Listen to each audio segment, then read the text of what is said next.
14 octobre 1492, Christophe Colomb découvre l'Amérique. Bonjour et bienvenue dans cette nouvelle uchronie. Alors imaginez que ce ne soit pas Christophe Colomb qui découvre l'Amérique, mais que ce soit les Chinois. Et oui, les Chinois auraient pu découvrir l'Amérique avant Christophe Colomb. Alors, nous allons regarder l'histoire, et rappelez-vous que dans une uchronie, c'est une histoire alternative. Imaginez tout ce qui aurait pu se passer si l'Amérique était chinoise. Il y a beaucoup de choses qui ne se seraient pas passées dans le monde.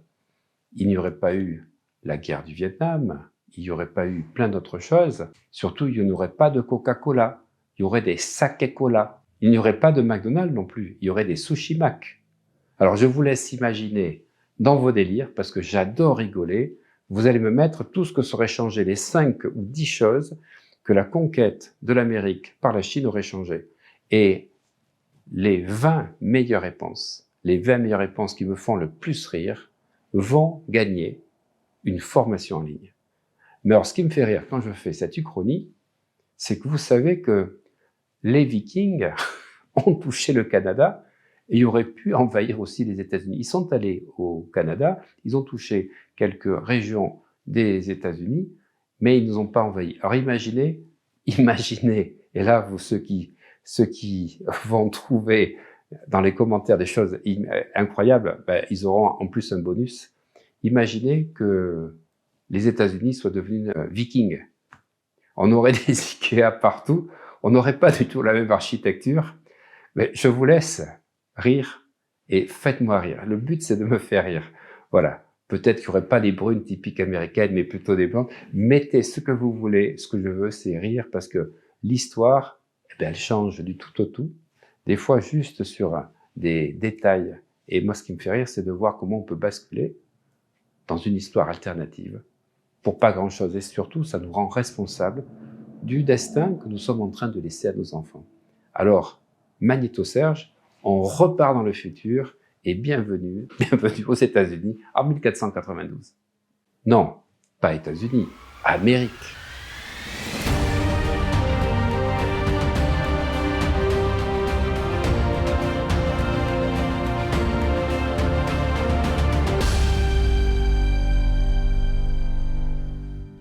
La découverte de l'Amérique correspond au débarquement en 1492 sur plusieurs îles américaines de la mer des Caraïbes, en particulier aux Bahamas, d'un équipage d'une centaine de personnes commandé par le navigateur génois Christophe Colomb, qui était mandaté par la reine de Castille Isabelle Ier et par le roi d'Aragon Ferdinand II pour atteindre les Indes orientales à travers l'océan Atlantique, ignorant qu'un continent se trouvait sur cette route entre l'Europe et l'Asie. La découverte de l'Amérique est donc celle du continent américain par les Européens de la Renaissance qui l'appelleront Nouveau Monde au siècle suivant. Durant la nuit du 11 au 12 octobre 1492, la flotte dont Christophe Colomb est l'amiral aborde l'île de Guanahani, l'actuel San Salvador, aux Bahamas. Ce moment marque la rencontre de sociétés et d'écosystèmes qui avaient globalement évolué indépendamment l'une de l'autre pendant environ 12 000 ans, après la disparition du pont terrestre de la Béringie. La Béringie est un pont terrestre qui a existé à plusieurs reprises entre la Sibérie orientale et l'Alaska, à la place de l'étroit bras de mer appelé le détroit de Bering, qui sépare aujourd'hui l'Amérique du Nord de l'Asie. Lors des glaciations quaternaires successives, le niveau des océans baissait de plusieurs dizaines de mètres du fait de la mobilisation des eaux gelées dans les calottes glaciaires continentales en zone polaire et circumpolaire. Il baissa jusqu'à 120 mètres sous le niveau actuel lors du dernier maximum glaciaire il y a environ 21 000 ans.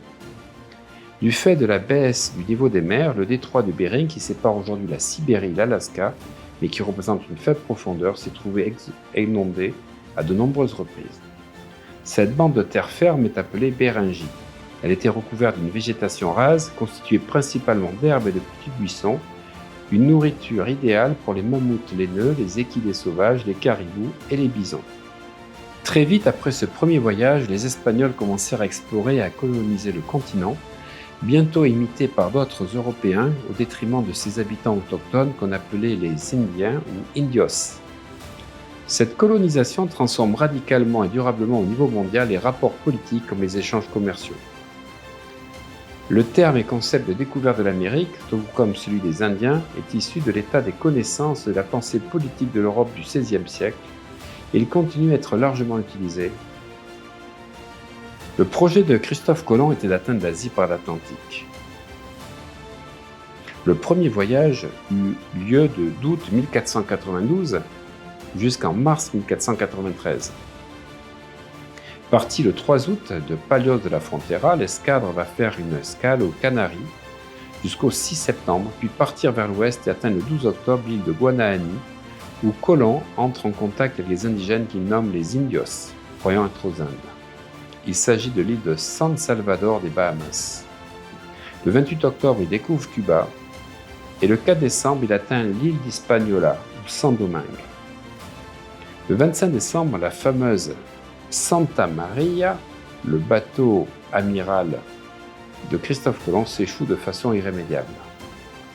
Il décide donc de rentrer avec les 2 autres caravelles, laissant sur place 39 hommes dans un fortin construit avec le bois de la caraque. Il repart au début de janvier et atteint Palos de la Frontera le 15 mars 1493, ramenant entre autres 6 indigènes pour attester de sa rencontre avec les Indiens.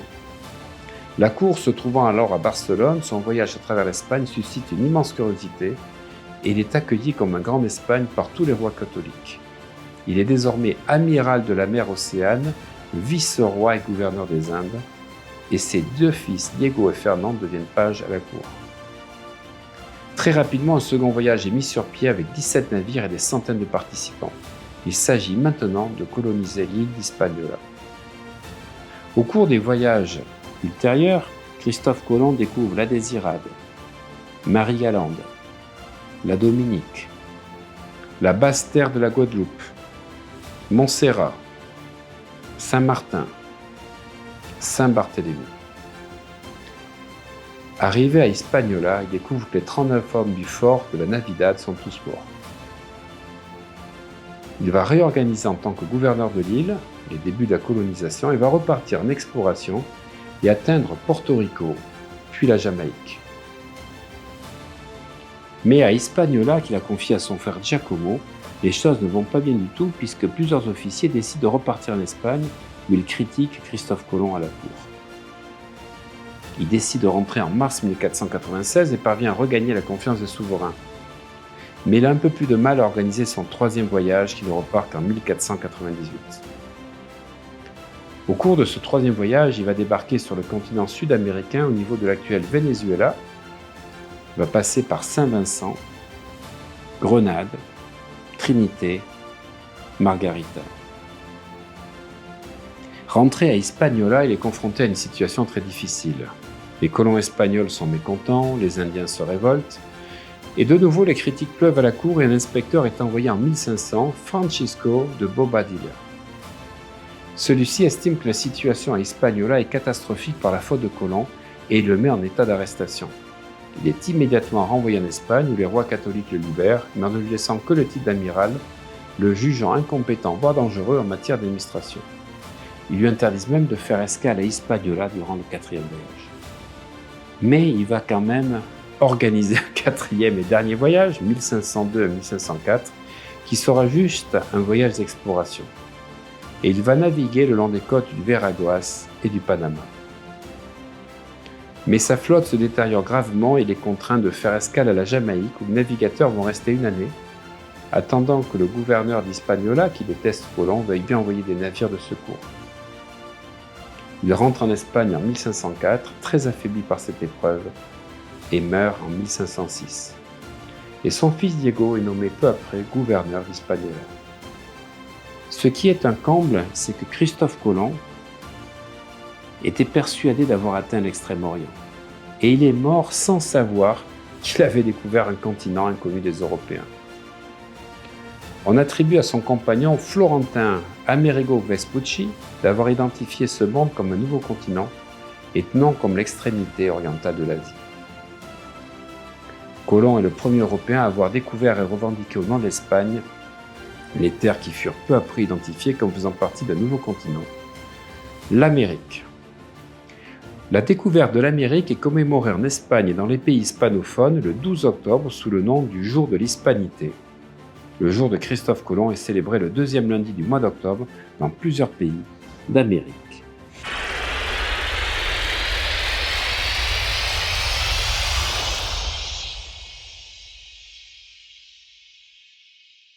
Retrouvons une possibilité dans un espace temporel d'une histoire alternative autre que celle de la découverte de l'Amérique par Christophe Colomb. Zheng He, né en 1371, est un très grand explorateur de la période de la dynastie Ming en Chine. Il est connu pour avoir effectué 7 voyages vers des terres distantes. Alors officiellement, c'était un eunuque. Il était proche du second empereur de la dynastie Ming. Il a gravi les échelons après des débuts très modestes et est impliqué dans un coup d'État préparé brillamment par ce maître qui est ensuite devenu le nouvel empereur dont il était le conseiller personnel. Sa vie a été riche en incidents, en complots et en diverses intrigues. Zheng He va accéder à sa position d'amiral. Il fait ses preuves en tant que chef de plusieurs armées contre les Mongols qu'il a vécues et par là même a unifié la Chine. Zheng He a couvert toutes les destinations possibles connues de l'océan Indien. C'est la seule archive dont disposent les historiens. Ces journaux ont été systématiquement détruits par la cour Ming, mais à la connaissance des historiens, il est allé dans plusieurs ports indiens, dans le golfe Persique et en Afrique de l'Est. Il avait plusieurs détachements et a donc envoyé des hommes explorer des alternatives. Il avait 2 détachements en plus de sa force principale, ce qui lui permettait donc d'emprunter 3 routes à la fois. Sa flotte était constituée quand même de 200 navires, et s'ils étaient tous arrivés entiers dans le même port, ils se seraient battus pour les ressources comme l'eau et la viande. Techniquement, les historiens disent que c'est une possibilité que lors d'un de ces voyages, il ait pu involontairement arriver en Amérique. Par pur accident, certains hommes ont pu débarquer dans cette île, mais n'ont pas identifié que c'était l'Amérique. On pense savoir qu'il aurait pu ainsi mettre un pied en Californie. Les navires qu'il avait parvenaient à parcourir 4000 à 5000 km sans escale. Le problème des courants océaniques, c'est qu'ils ne traversent pas le Pacifique d'ouest en est, mais vont de la Chine à la mer du Japon, puis du Japon à l'Alaska, de l'Alaska à Seattle et de Seattle jusqu'au Mexique. Pour naviguer du Mexique à la Chine, c'est facile, mais ça aurait été beaucoup plus dur de naviguer à contre-courant. Alors comment l'élite chinoise a réagi à la découverte de l'Amérique? C'est le docteur Can Deng, professeur d'histoire économique à la London School of Economics, qui répond. Nous ne pouvons que spéculer sur la réception de la nouvelle de la découverte du Nouveau Monde en Chine. La flotte de Zheng He est allée en Afrique de l'Est et a rapporté une girafe à la cour impériale. C'est la chose la plus proche d'un nouveau monde que Zheng He ait trouvé. Nous avons des preuves que Zheng He a donné certaines de ses cartes aux Arabes qui, en leur tour, les ont transmises aux Européens. Il y avait beaucoup d'argent en jeu car les cartes contenaient des informations très précieuses. Les Européens se seraient jetés sur la première opportunité de conquérir l'Amérique si Zheng He avait vendu ses cartes aux Européens. Peut-être que Zheng He aurait été embauché par les Espagnols à la place de Christophe Colomb. Il est important de mentionner que Zheng He était un tueur à gages, un mercenaire, et qu'il aurait fait tout ce qu'il était demandé tant qu'il était payé. Il a décidé de s'offrir comme eunuque, ce qui est très inhabituel. La plupart des Chinois ne l'auraient pas fait parce que cela signifiait renoncer à fonder une famille. Mais comme il était musulman et non pas chinois, c'était le prix à payer. Il aurait probablement été embauché par les Portugais, ou par l'Espagne ou la Grande-Bretagne. Il aurait pu mener cette colonisation en dehors de la Chine aux Amériques et il serait probablement devenu quelqu'un comme Christophe Colomb, une sorte de gouverneur. Est-ce qu'il aurait été aussi populaire aujourd'hui que Christophe Colomb qui a découvert l'Amérique? C'est difficile à dire, ces hommes et lui ont laissé des tablettes et des statues en Asie du Sud et du Sud-Est, mais ce n'était pas très connu. Sa renommée a vraiment commencé après 1949 quand il a été utilisé par le gouvernement comme moyen de promotion du nationalisme chinois, même si Zheng He n'était pas chinois ni confucéen ou bouddhiste. Et maintenant, si les Vikings avaient colonisé l'Amérique du Nord.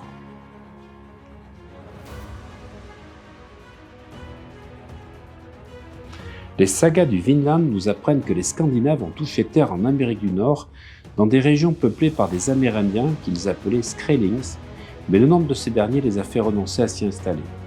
La colonie viking dont nous avons connaissance, qui s'installait à Terre-Neuve, était installé à une époque où il n'y avait aucune trace archéologique de groupes amérindiens dans les environs. Un grand nombre de Vikings auraient donc potentiellement pu établir des camps et des fermes prospères dans les régions où les populations amérindiennes étaient plus clairsemées. Cela aurait nécessité un afflux de population plus important que ce que la petite colonie viking du Groenland, de 4 à 5 000 personnes au maximum, aurait pu fournir. Toutefois, si la nouvelle d'une terre riche en promesses et en possibilités d'installation s'était répandue plus à l'est, en Islande et en Scandinavie, il aurait pu être possible d'attirer un nombre plus important de Vikings pour qu'ils s'y installent et colonisent l'Amérique du Nord. Dans de nombreuses régions où les Vikings se sont installés après leurs attaques, ils ont été confrontés à des États plus ou moins organisés, comme à Alba en Écosse, et à Northumbrie, ou à Mercia, ou au Wessex en Angleterre, qui avaient déjà des communautés urbaines et des sortes de représentants royaux. Cela leur a permis de reprendre les structures administratives existantes et de régner sur de vastes zones.